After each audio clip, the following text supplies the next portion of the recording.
Hi, this is Cheryl Gallant, your Conservative Member of Parliament for the truly original riding of Renfrew-Nipissing-Pembroke. We have a condensed GNN as there are votes scheduled throughout the day today, and I don't want to miss the opportunity to take down the NDP Liberal government. Regular viewers may recall a few months back, I spoke about a wacko report paid for by your tax dollars, which claimed terms such as manned mission or manned spaceflight and talk of colonizing Mars were racist and sexist. You might recall Justin Trudeau even chastised a young woman for saying the word man.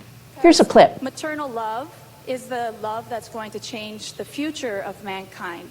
So we'd like you to... we would like to say people kind, not necessarily mankind, because it's more inclusive. There we go, exactly.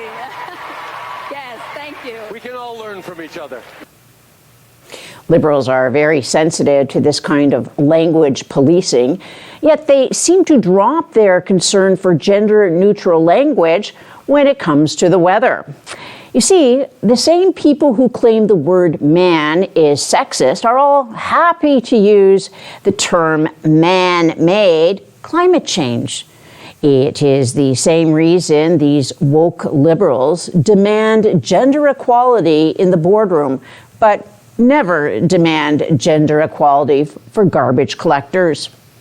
Wokeism only cares about money and power. I was curious how many of these woke hypocrites were in the Liberal caucus. So we searched Hansard for the term man-made, but found something else: blatant plagiarism. How lazy do Liberals have to be to plagiarize speeches in an age of Chat GPT? Take a look. Experts and research that the most effective and efficient way to address climate change is to put a price on carbon pollution emissions that are the chief cause of man-made climate change.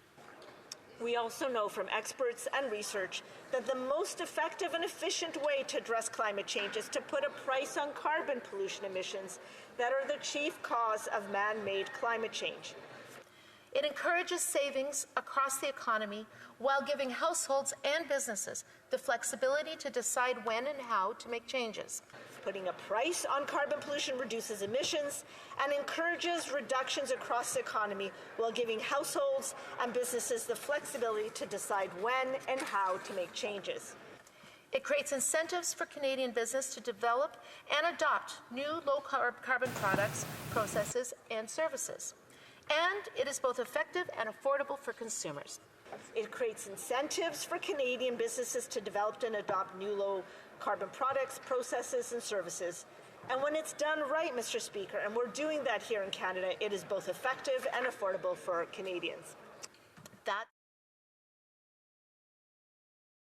Here, Chat GPT is free. The Liberals can easily take a speech, copy it into the software, and ask to write an original version.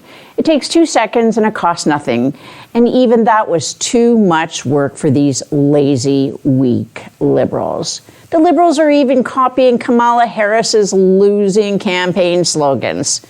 This combination of laziness, unethical behavior, lack of creativity, and sheer incompetence is why everything in Canada is broken. Last week, Trudeau took a trip to the grocery store to announce his temporary tax trick. The paid-off media dutifully reported on the trip with plenty of posed pictures. A week later, and CBC is still using those flattering photos in news stories. Unfortunately for Canadians, the paid-off media continue to largely ignore Trudeau's wacko plan to radically increase the price of food by banning plastic packaging. Nearly every single item that Trudeau is posing in front of will be banned if Trudeau's anti-plastic plan is not repealed. What should really worry Canadians is that this isn't being done by legislation, but by regulation. Regulations take time to go through the regulatory process. If a government takes a shortcut, the courts will make the government start all over again. This applies to passing regulations and repealing regulations. The Liberals get the plastic food, if they get it, the plastic food packaging ban through before they're defeated in an election. It could take years to repeal the regulations. In the meantime, the damage will be done. Food prices will soar, food choices will shrink. More Canadians will be forced to visit food banks. Those food banks will have less food in storage. Canadians won't be fooled by Trudeau's latest tax trick. Higher prices are official Liberal policy. The Liberals believe the less money you have, the less carbon you can emit. We need a carbon tax election. Live from Ottawa, this is Cheryl Gallant.